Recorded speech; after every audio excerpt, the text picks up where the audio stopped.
Welcome to the People's Guild. If you are interested in playing Splinterlands, if you are interested in investing in Splinterlands, or if you have already invested in Splinterlands, this podcast is for you. In this episode, we discuss the upcoming Brawl Hall with Weirdbeard and talk about what we think the current problems are and what the possible improvements could be. We also discuss the current reward cards worth investing in. And just to remember, this is not financial advice. All right, guys, well, let's get into it. So today is, at the time of recording, it is Thursday morning, June the 23rd, and coming up on Friday for all you folks in North America, Saturday for you folks in Asia, and somewhere in between for the rest of the world, we've got our first Brawl Town Hall hosted by Weirdbeard, where he is catering to the audience that it has been kind of calling for change over the last couple of months within the realm of guild brawls. So we thought, Waskell and I, that it would be relevant and beneficial to kind of start picking apart the brawl system. What do we spot as key areas of opportunity for potential improvements from the team, as well as some thoughts in terms of what we would do to improve the brawls. So with that in mind, Kieran, why don't you go ahead and tell us what do you kind of pinpoint as being the number one or biggest area of open for improvement within the brawl system? I think you just have to incentivize people to get into them. I think there are possibly lots of people who are not participating in brawls, and I think the reason for that is,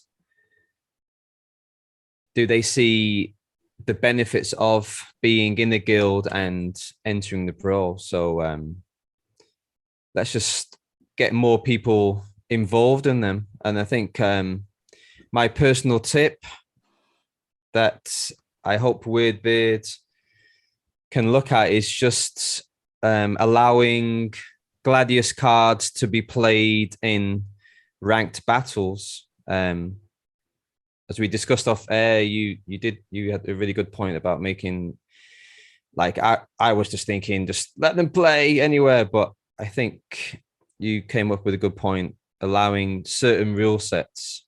I think the reason why this should be allowed is because if you are a new player entering into the game and you see this lineup with this card that you don't have, and then you see how good it is in the ranked battle, then it's just going to incentivize you to join the guild. So I think that's one area that they could look at. How about you? That's a really good point. So I think from a couple of different perspectives, allowing Gladius cards to kind of enter the ranked battle in one way, shape, or form, I think, you know, we both kind of agree that maybe a brawl rule set or a Gladius allowed rule set would be enough to kind of satisfy that itch to play Gladius cards in ranked battles. Number one. And number two, and I think this is probably the stronger of the 2 points, it encourages folks to get involved in brawls. And how do you do that? You get involved with a guild.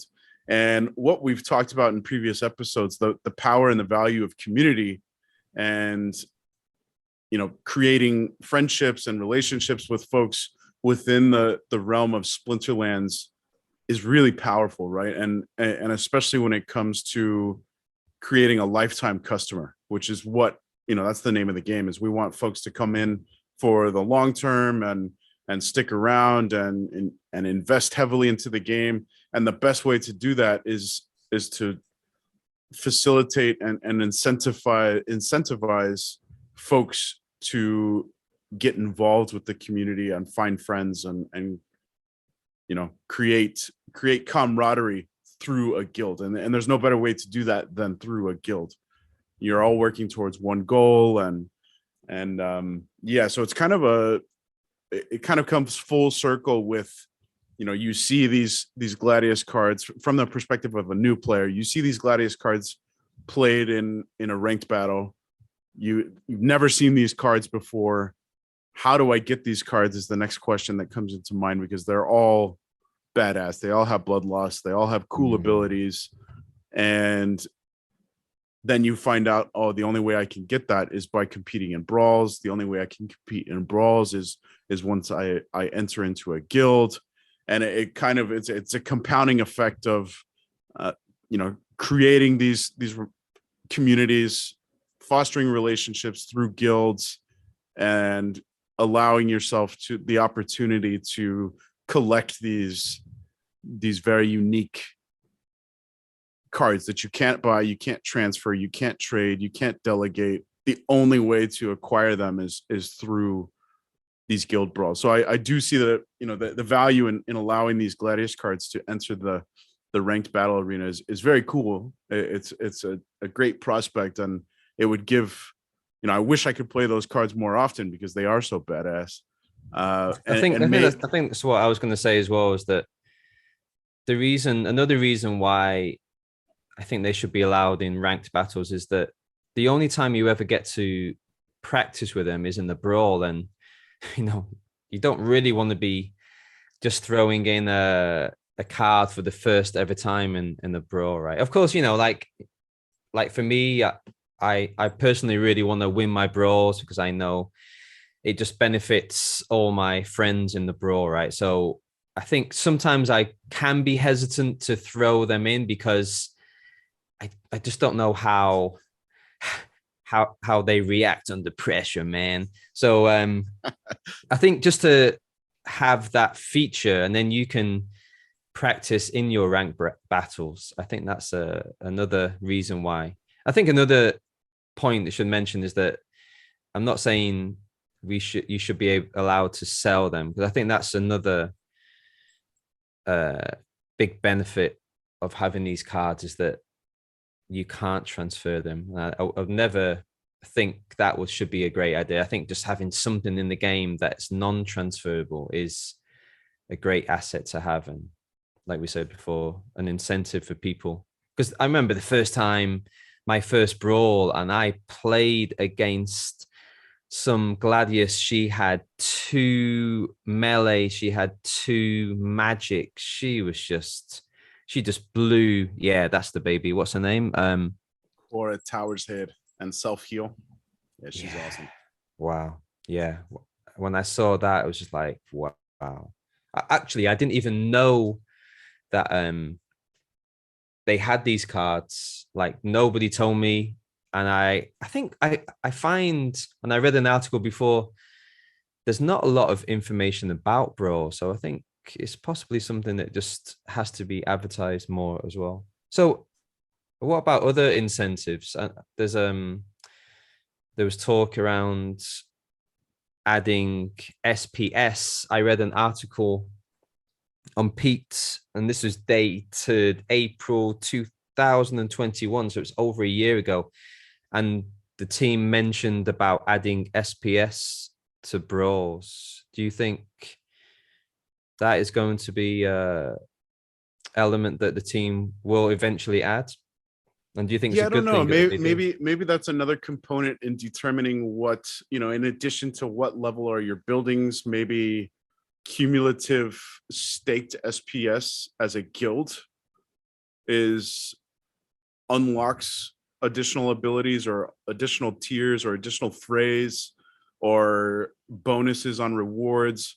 I think there is definitely an opportunity to incorporate SPS and increasing some utility there in the form of something in Brawls or guilds, just to encourage, kind of communal staking and working. It just kind of, I guess, manifests what everybody wants individually, is SPS utility to grow, that therefore SPS value to grow. So if we introduce something along the lines of a collective staked SPS, and maybe that's not the right equation, because obviously there's whales at the top of guilds who are going to have probably millions of staked SPS, where I've got barely 5 figures of staked SPS. There's no comparison. But maybe the answer is percentage of SPS liquid compared to staked. So if you have any SPS and it's all staked, then maybe that's the number that you're looking at, is percentage of SPS that is staked, something like that. I don't know. So I do like the idea of incorporating some sort of additional reward towards guilds that have a higher rate of staking SPS. As far as introducing SPS rewards, yeah, I don't know. I'm gonna have to think a little bit further on that. I feel like if SPS is getting moved into ranked rewards or ranked battle rewards, and SPS is going to begin to be distributed through validator licenses, and I don't know. There's going to be a lot of SPS on the market, right? Yeah. I think I think personally, just throwing SPS, giving it out, handouts, I don't see long-term the benefits in that. I think, as you mentioned before, there's got to be, if you give out the SPS, it's got to be giving utility. I think, if possibly, just me thinking now as you started talking, I think if your guild is given SPS and that can be staked for your guild only, I think having the SPS 1 in Brawls is probably the way that it could work, where it would start off on an even keel. You can't have these whales just staking their X million SPS to benefit their guild. I think rewarding your guild for battles won in Brawls, I think that is possibly the way, and possibly using that SPS, and like your guild can only use that SPS to benefit their guild, not for personal use. I think that could be a way, just at the top of my head. Yeah, I don't know. Maybe it's the introduction of a new building, or you have access to kind of specific and exclusive phrase, or maybe it's something along the lines of, I think it's the arena that grants you the ability to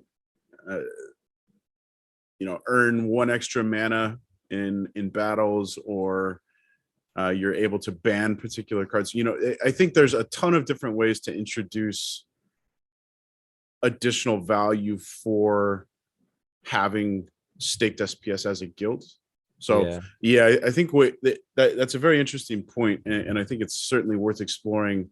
I wonder, it'll be interesting to see if something like that comes up, because obviously SPS utility is kind of at the forefront of everybody's mind and in the greater community. And then with this kind of Brawl potential overhaul coming with Weirdbeard spearheading the Brawl Hall tomorrow, or day after tomorrow, it'll be interesting to see if those two conversations kind of intersect and what comes out of that.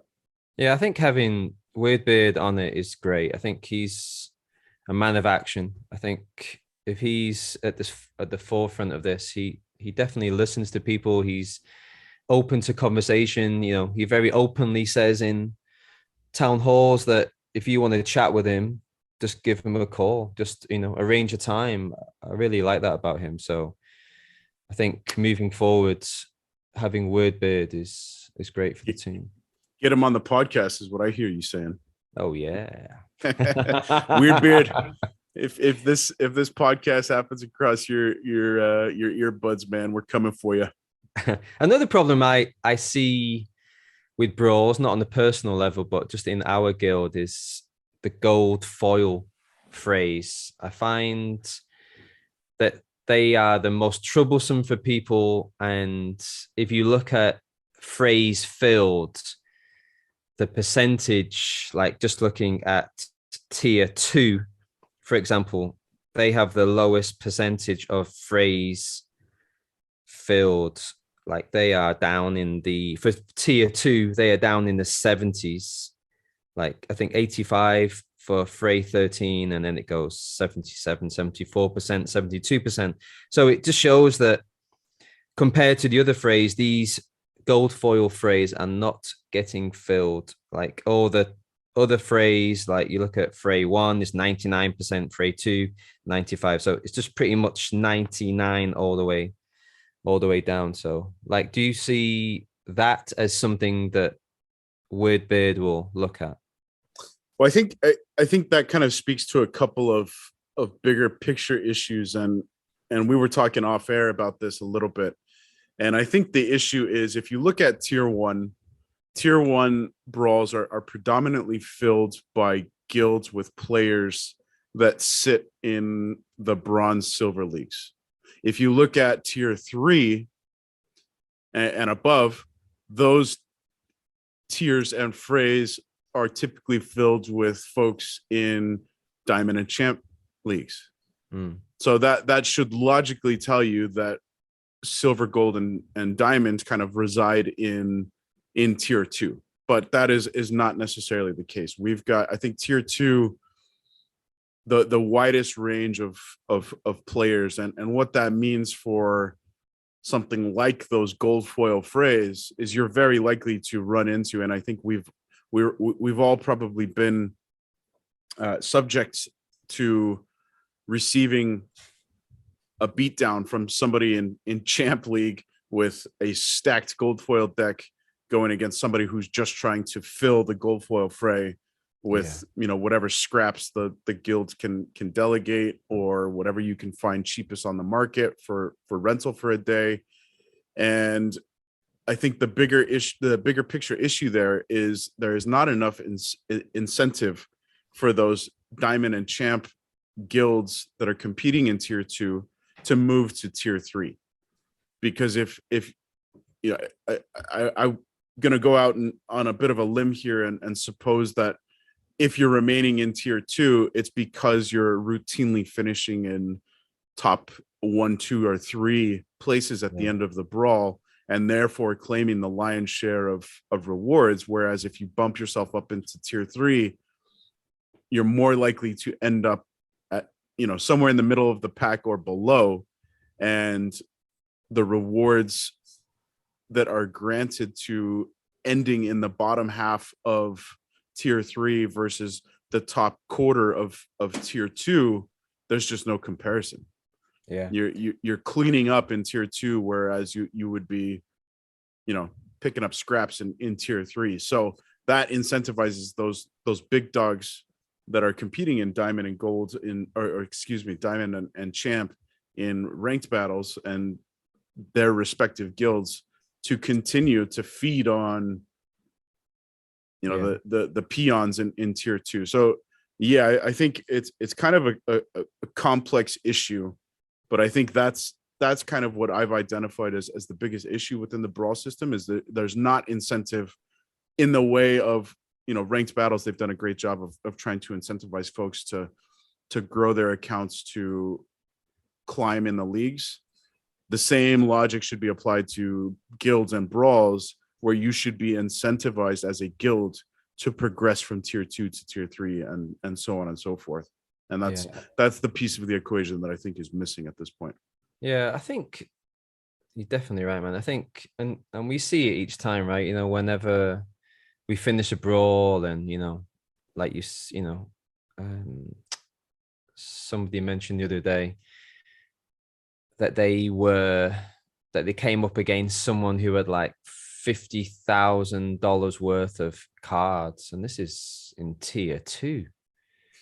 So it's just something doesn't add up there, right? Yeah, it's just like it's like any competition, right?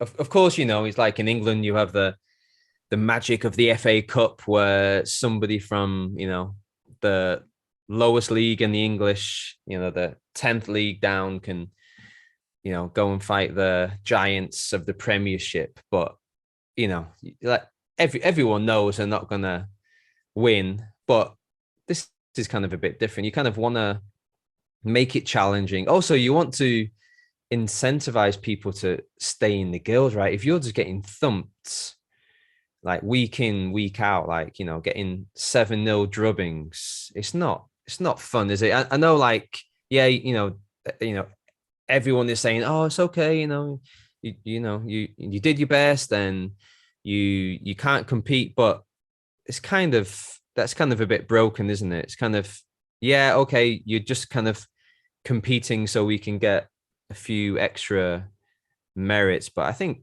you want it to be fun. Like I know, and I know you feel, a bit down when you kind of like don't do well in the brawls, right? So I think to make it challenging is definitely something they have to work out. And I think, yeah, this Brawl Hall, as it's been called, is a first step toward that. So yeah, hopefully we've got some positive changes coming.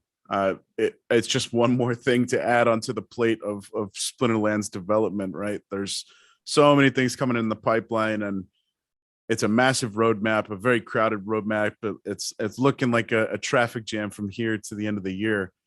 So it'll be interesting where this gets squeezed in. Maybe it's a few minor tweaks of code versus a full overhaul, and we kind of slate a bigger overhaul for sometime in 2023. But I think, maybe it is just a few minor tweaks that will, right the ship and get us towards a world where there is more incentive to compete, and the rewards are more enticing to move up into a more appropriate tier for you and for your guild. So yeah, we'll see. Definitely a step in the right direction. I think so. Yeah. Okay. Well, should we discuss the investments element we were discussing?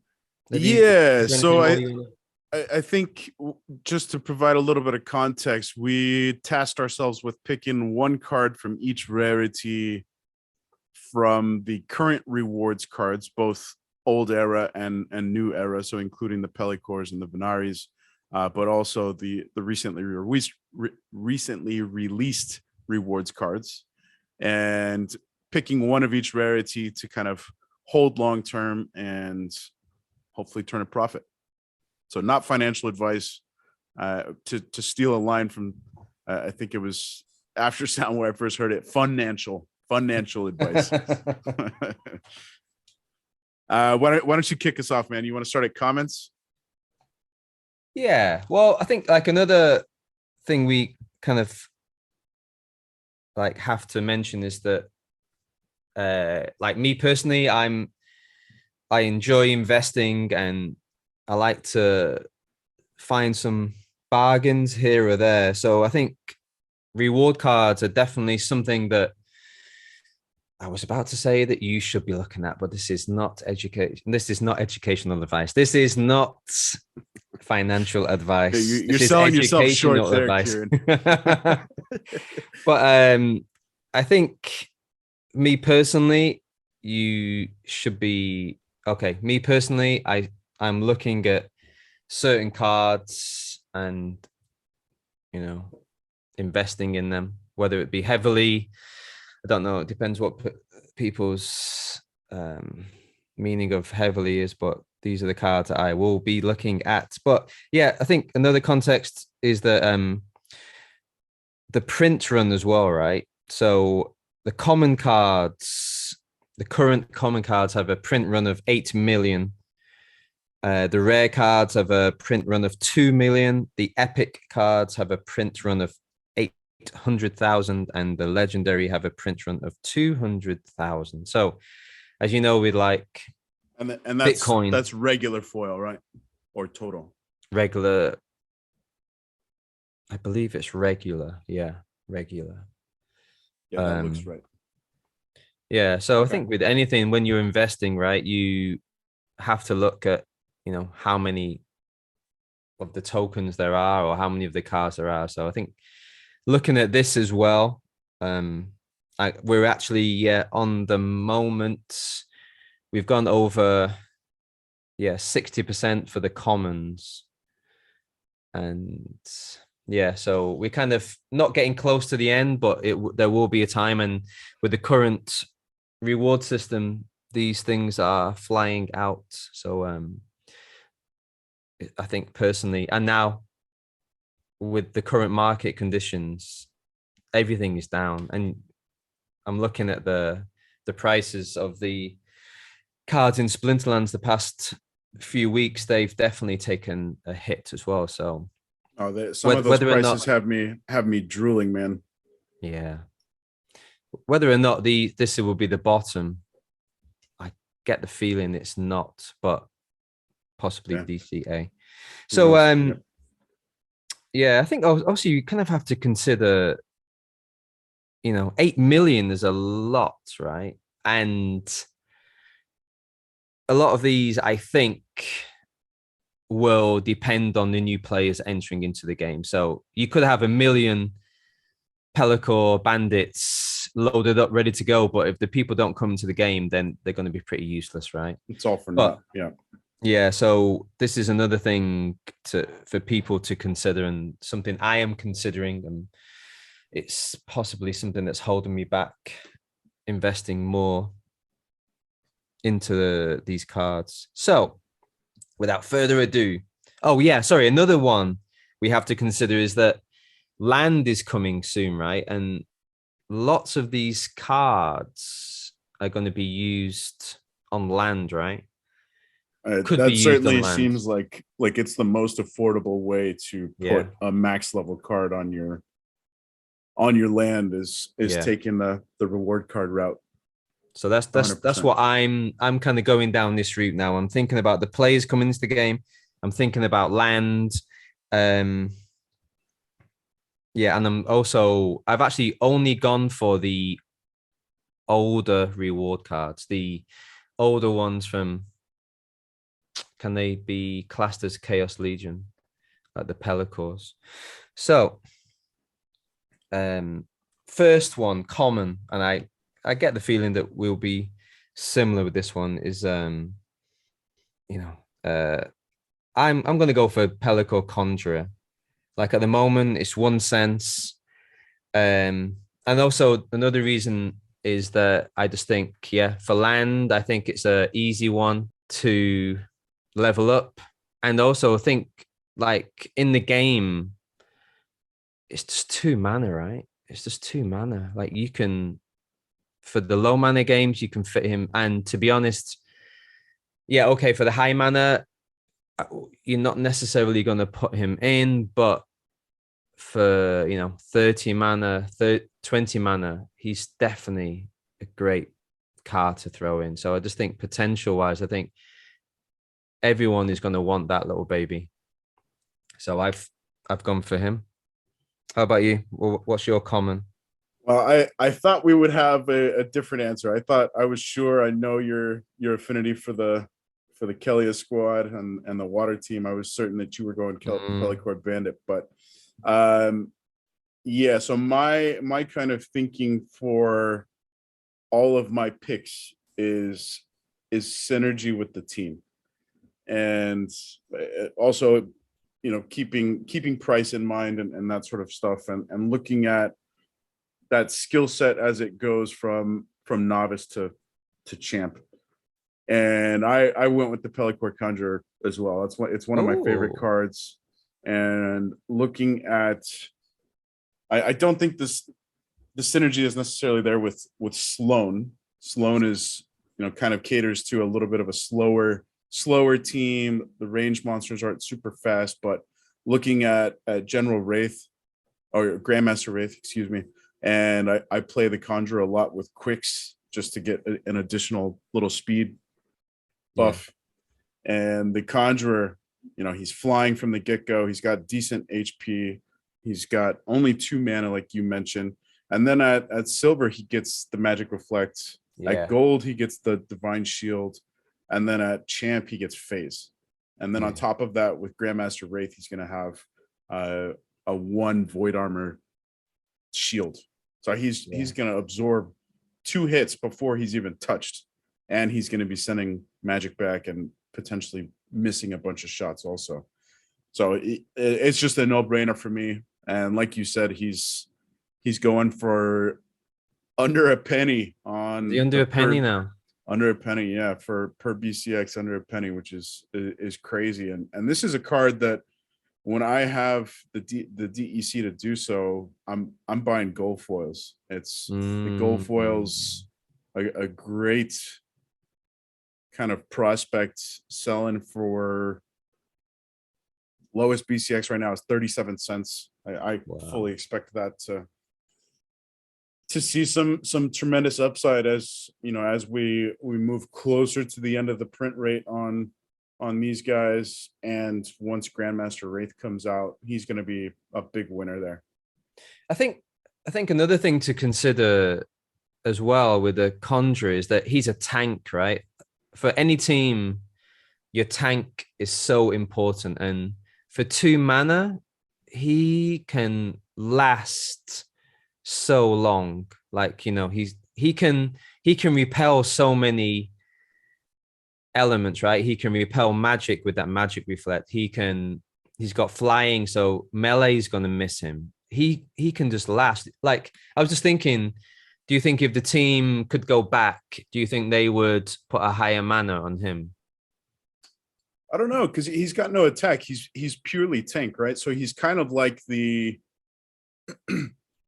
failed summoner, right? So the failed summoner gets a huge amount of HP at max levels. He's only 2 mana, but he's purely a tank and allows that back line to attack. So no, I think 2 mana is fair. But he's just getting warmed up in terms of abilities at the lower leagues, right? So I feel like 2 mana is kind of a lot to spend for a 4 hit point flying with 3 speed that does nothing. But I mean, it takes a couple of hits maybe. But once you start getting into silver and gold, you really start to see the value of that 2 mana that's probably the best 2 mana you could spend on fielding a life squad. Yeah, I completely agree.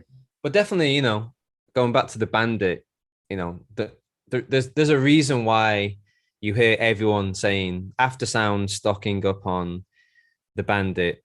Gank said in one of his streams that he's got 1% of the total supply of bandits. There's definitely a reason, because he can definitely pull you out of the mire as well. Like, I played the game the other day, and the double strike Silver Shield Assassin, even he couldn't even touch him.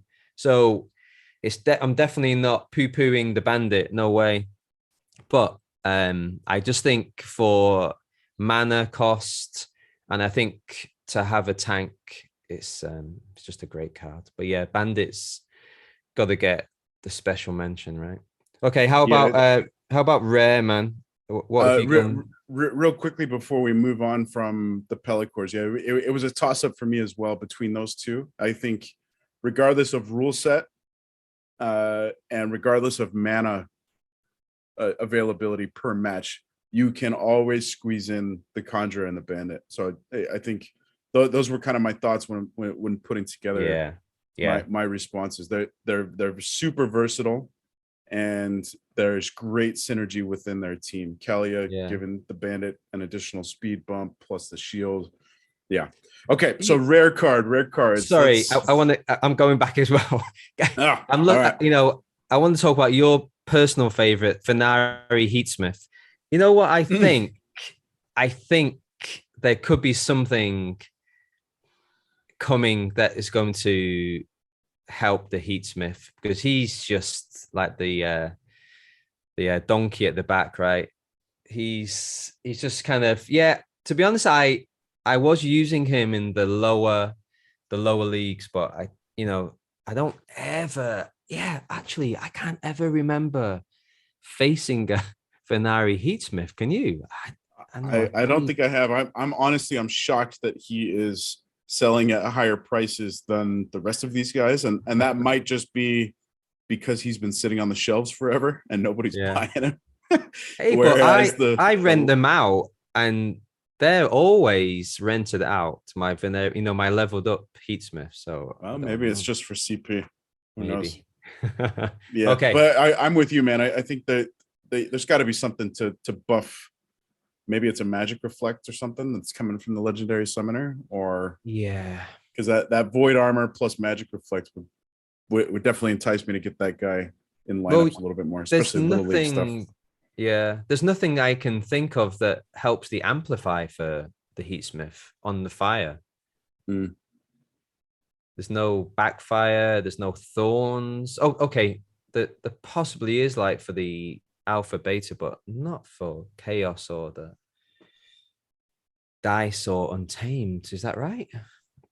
There must be Mm, something out there, but yeah. yeah, not that so the 10E striker has backfire, but I don't think backfire is affected by. I'm pretty positive that backfire does not get a bump with Oh, amplify. okay. Okay. Okay, well let's move on to rares. I bet this is where we start to our paths diverge. My choice is the Naga Assassin. I love this card so much. Another 2 mana card that is kind of a no-brainer for me. She's really easy to fit into lineups. She's really inexpensive right now. She's selling for single BCX at 3 cents. Oh, yeah. And she's got at every kind of league and respective level, she gets a huge boost as well. So for 2 mana, you're getting 1 ranged attack, 5 speed, and 2 HP at novice level at 1 BCX. And then at silver and gold, she gets 4 HP and backfire. So that high speed is being put to use. And then at the highest levels of the game, she has an additional attack. So she's hitting for 2 ranged. She's got 6 speed, 5 HP, backfire, and swiftness for the whole team. So my thought here was, again, synergy. Playing with quicks, you're nerfing the opponent's team's speed. She's bumping and buffing the home team speed, and Bumping she's and the buffing. Pumping, buffing. Yeah. Pump buffing.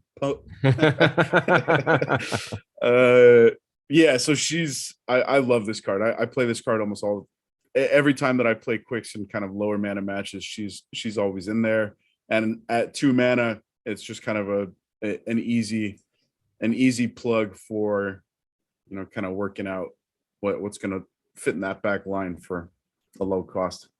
Yeah, I think that's a great call. I think Naga Assassin is a must for anyone who's running with dragons, right? Okay. I also saw last week the way you utilized her against Aftersound, like for the Enrage. Oh yeah. I didn't think of that, so it's good for me to see you use her in that instance. Okay, I have gone for Venari Crystal Smith, and the reason I've gone for her is just for that tank heal. I just think tank heal is so important. You can come with the biggest gun in the West, but if you haven't got any of that sustainability, it's just useless. So I just think cards like Venari Crystal Smith are essential. You can use them low mana, high mana. To be honest, I haven't been playing light a lot recently, but it's just because my summoners are not leveled up to the fullest. I probably shouldn't be telling you that because we're going to be having a challenge soon. So just like but yeah, I just think that's going to be the card that is worthwhile investing. And I think just like all these rare, they are down, on the screen I'm looking at, they're all 2 cents. So Yeah, and Can't the go. synergy that the Crystal Smith has with Sloan and Co is great too, Yeah, right? So yeah. the one BCX immediately coming with tank heal and 2 range damage for one BCX with Sloan. Yeah, that's a great call. I think also with rare, these two cards are, I find them really useful, but it's just I just don't have enough space, and it's just always really difficult to put them in.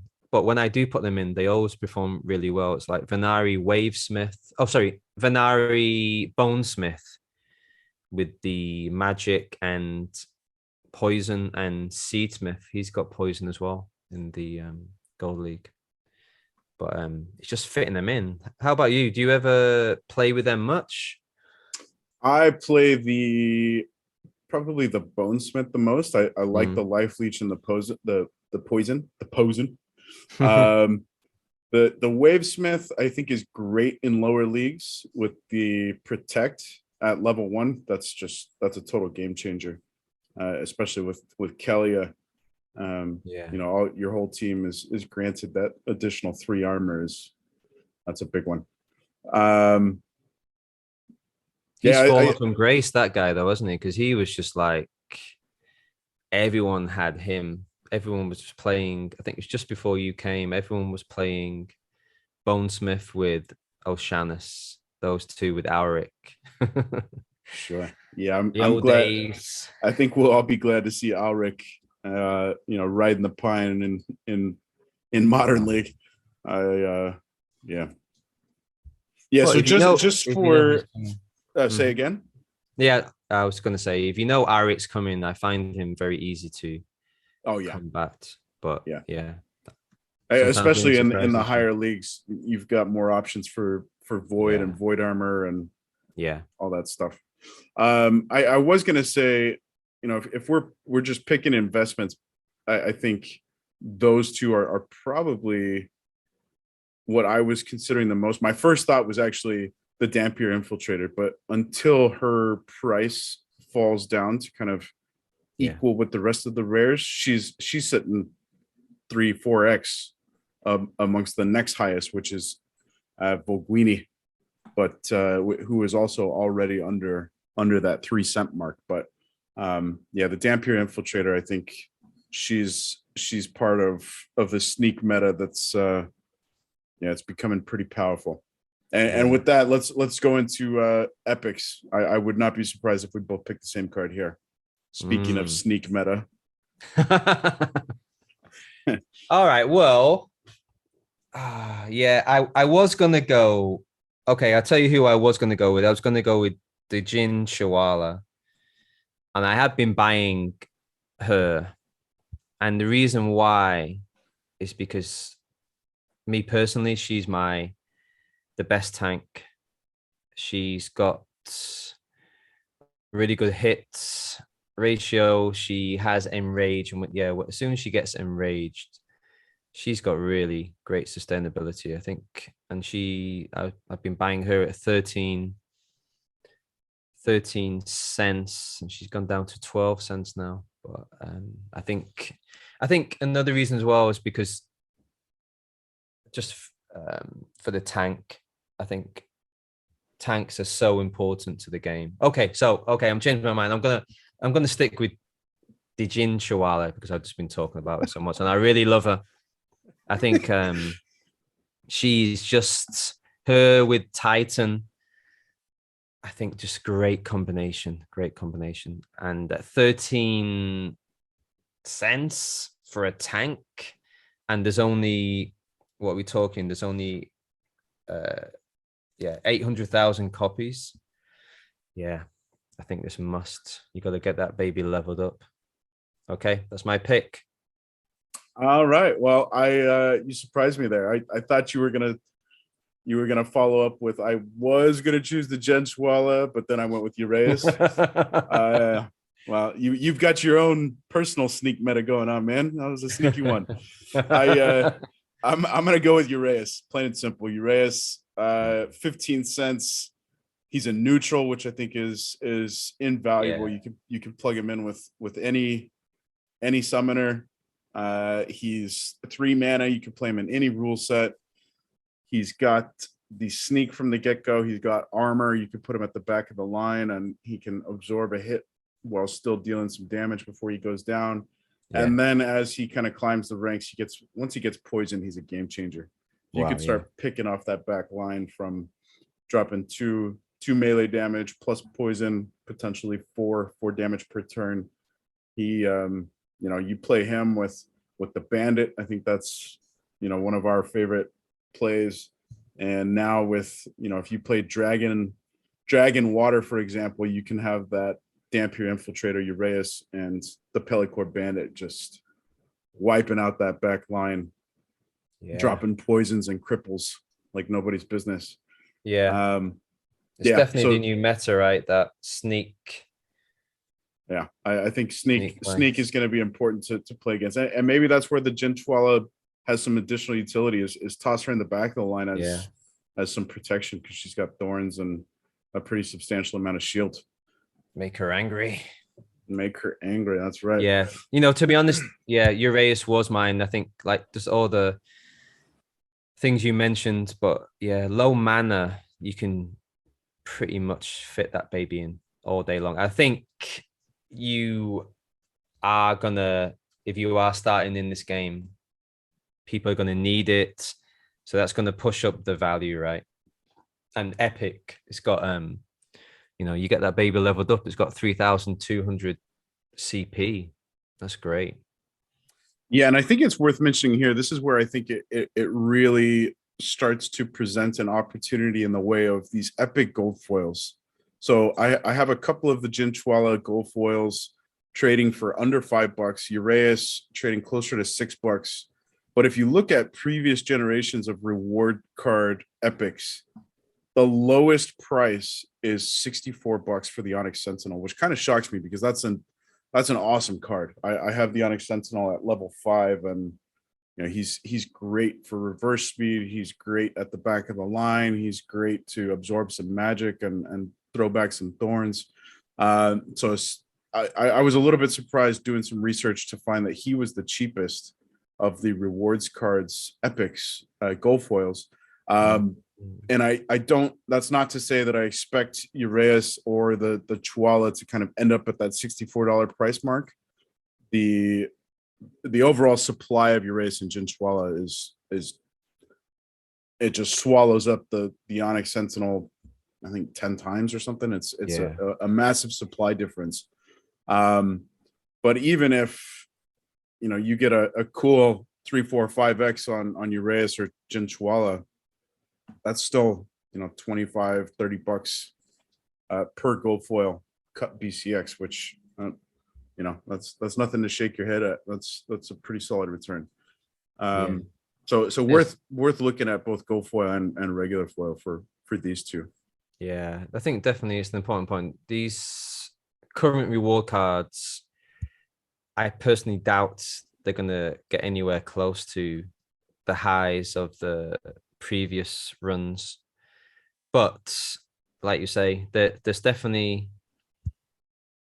potential for investment with these cards for sure, and I think these prices are very tempting. I think personally, I think it's like anything. If you're going to pick up like one or two here or there, it's it's neither here nor there, right? I think you just gotta go with conviction, man, right? Just drop like $100 into Uraeus and just sit on that baby, or even more if you can. I think you just got to go full guns. I agree. Yeah, and I think it is worth mentioning that so I'm looking. We've got Peak Monsters pulled up, and I'm looking at modern reward epics, and the low end for gold foils, the Onyx Sentinel at $64. The high end is Shadowy Presence at $125. So that's a pretty big window, and that's not to say that Uraeus or Jinchwala will not fall inside of that window. I think it's completely possible that one or both of these cards do, just because they are so useful and especially Uraeus being a neutral low mana guy. I would say personally, I feel like the the ceiling is a bit higher for Uraeus, but that's a big window, and selling one BCX gold foil for under $6 is, yeah, it seems like a steal right now. Oh, I bought him. What did I buy him at? Oh, I bought him something ridiculous. I'm sure it was like 55. Even it could be close to 100, man. I'm sure I did that.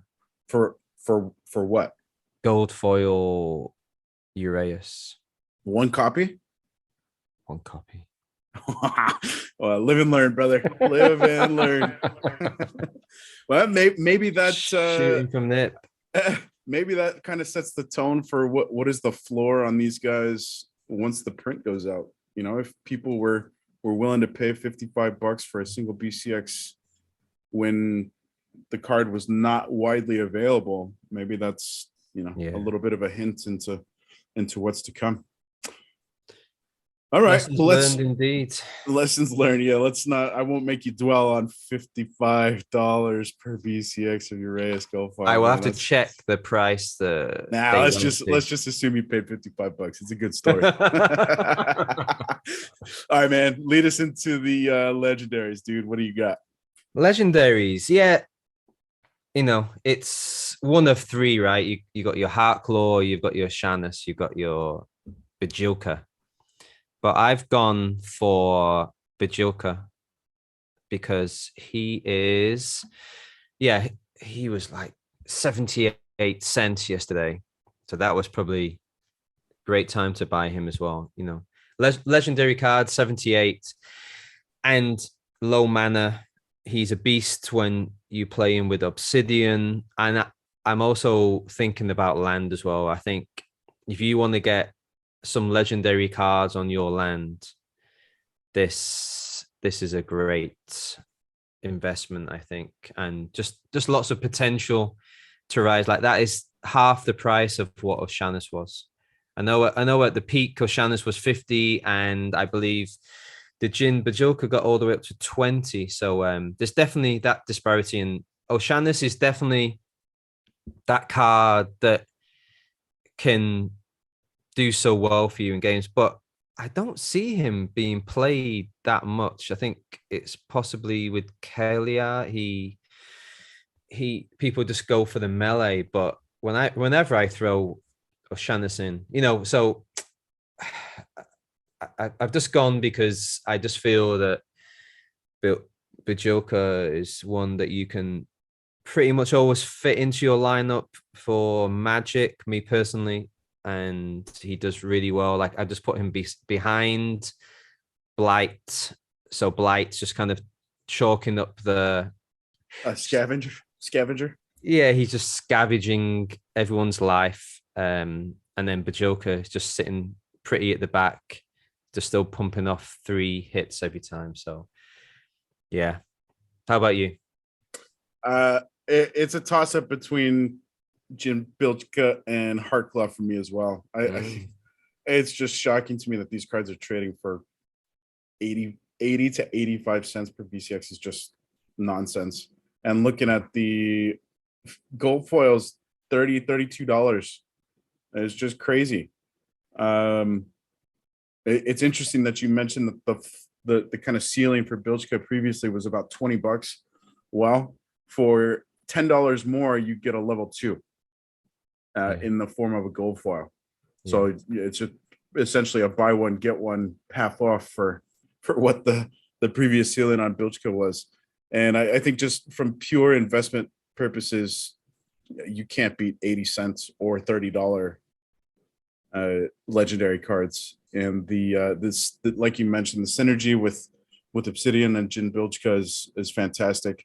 Heartclaw, I had a death focus the other day, and I played Heartclaw a lot with, I rented Mimosa Nightshade, and she grants everybody Void.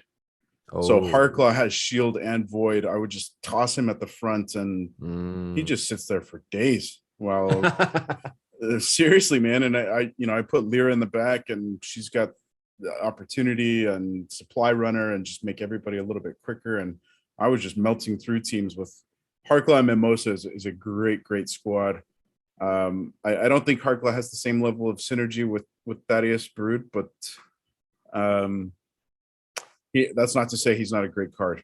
At the higher levels, he gets immunity and demoralize. He's a must in poison matches and melee only matches. You can take away, nerf the opponent's melee. So they're both great cards, and definitely do not deserve 80-cent price tags. But that said, it's kind of a mouth-watering price. You can't beat it.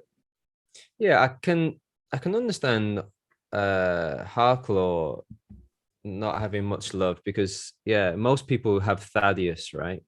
And they don't have Mimosa. So I can understand with current conditions why he's that price, but the Joker, I don't know. I don't understand it. I don't really see him being played that much. I know people, I don't know. Just people have their preference, right? But like you say, man, 80 cents. And I just believe lots of potential to rise. There's only 200,000 of them, right? And there's only so many players in the game, right? But I'm with you, man. I play Bilchka. Anytime I play Obsidian, Bilchka is almost always in there. It's tough to beat 3 mana for 3 magic at the camouflage. I think, but this is just all, whether these prices rise or not, it's just all, like we said before, just dependent on the number of people coming into the game. I've been looking at the recent numbers, on Peaked Monsters. They show you the daily signups and the daily purchase of spell books, but the average this month has only been 72 players per game. Sorry, the average has been 72 players per day. Doesn't sound a lot, right? What is that? 72 players per day? Yeah, buying spell books. Oh, I believe the numbers were a lot higher than that a while ago. But that could possibly be the bots, right? If you're a bot farm, just buying 1,000 each time. I mean, if you look, when did the new ranked rewards start? End of May, beginning of June. This is our second. Yeah. So anything that last week of May, it's kind of remained stagnant. But that might be very well could be a byproduct of just everything that's going on with crypto, the markets, inflation. There's a lot going on to kind of steer people clear of anything to do with blockchain and crypto, and it's a tough time to get new folks. But I think I read an article the other day, and out of all the sectors, NFT gaming and the metaverse is the one that people are investing in the most. So that bodes well for good old Splinterlands. Yeah, but I think you're right, man. I think just it's really hard to pinpoint why the numbers, but I just think personally, the current market conditions and the new rank reward systems has definitely seemed to have nerfed the bots to an extent. Like, I don't hear anyone talk about bots at the moment. How about you? Have you heard any naysayers? Nah, I mean, maybe I've put on my my headphones to just ignore the bot talk. I don't put any weight in it anymore. Like I think we talked about it last week also. It's so important just to look at them as another player these days. They're contributing. They've got to buy in. I feel like that topic kind of wore itself out real quickly in my ears. I think there was certainly some validity to a lot of the arguments, especially once the win trading cheating became clear. But I think that's been put to bed. But so come full circle, I think, well, as this is not financial advice, it's not a good time to buy. Don't buy. But me personally, I am buying. As the old saying goes, when the house is on fire, run in. and grab whatever you can. I think this is just like accumulation time, isn't it? Yeah, And do as I say, not as I do. Don't buy because I'm buying. I say what I like, and I like what I bloody well say. Boy. All right, man. Well, let's get into our challenge. But are you ready? Are you at the computer and fired up? Slapping my face as we speak. So we're into the challenge segment of today's episode, and Waskell and I have been offered a 13 mana cap reverse speed rule set with all splinters but death available. And it looks like Waskell is on a little bit of a fire kick. His battle history. Oh, sneaky, huh? I thought you had all right, reverse speed, man. 13 mana cap. Fire is my my current daily. Boo. But I don't do fire by choice, believe me. All right, do you want to talk through your lineup? Yeah, let me share my screen and then we can talk through lineups here.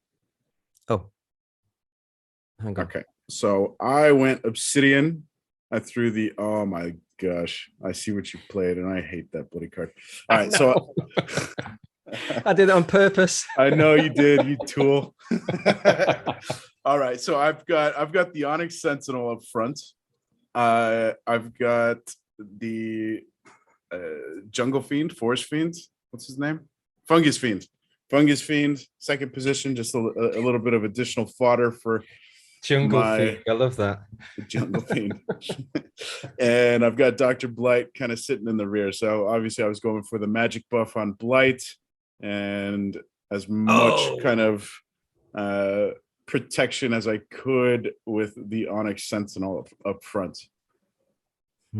Okay, so you, I've gone for Quidyuff, and I just realized I shouldn't have done because I was going to play Grum, but then I just realized the mana cap didn't allow it. I was one over, and I forgot to change my summoner.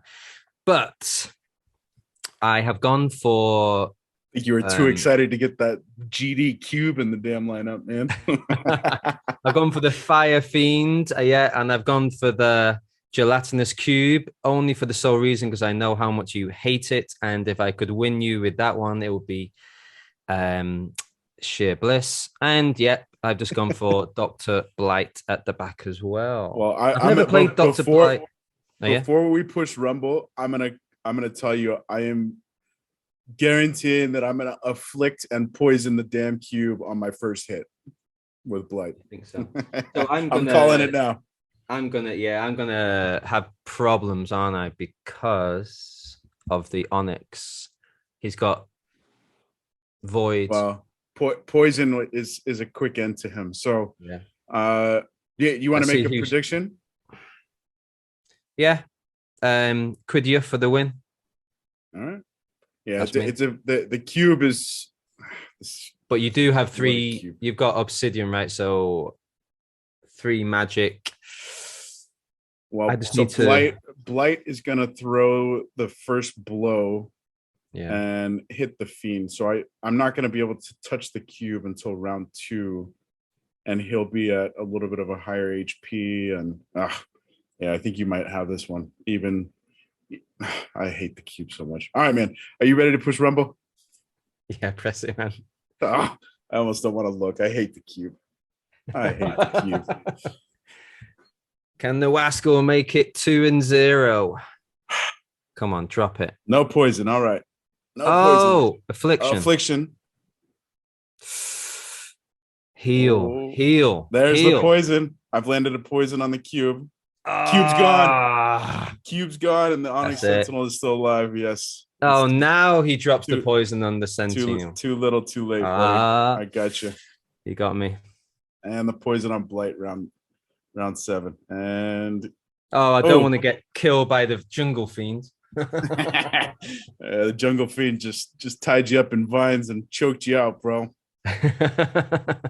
All right, 1-1. So the weekly challenge between Waskell and B Jangles just sitting at 1-1. Good match, man. Okay, well, cool, man. I think this is a good talk. I'd love to hear, and I think I speak for both of us in saying, if you guys have some favorite kind of investment cards or cards you want to buy and sit on longer term while we wait for kind of the current rewards cards to run their course and the print rate to get exhausted, let us know. You can find us on Twitter, find us on Peaked, find us on TikTok. We're on YouTube. Leave a comment, track us down in Discord. We're both involved in, all the big Splinterlands Discord. So look for us, drop us a line. We'd love to hear from you. Thank you very much for listening, everyone. You have been listening to People's Guild.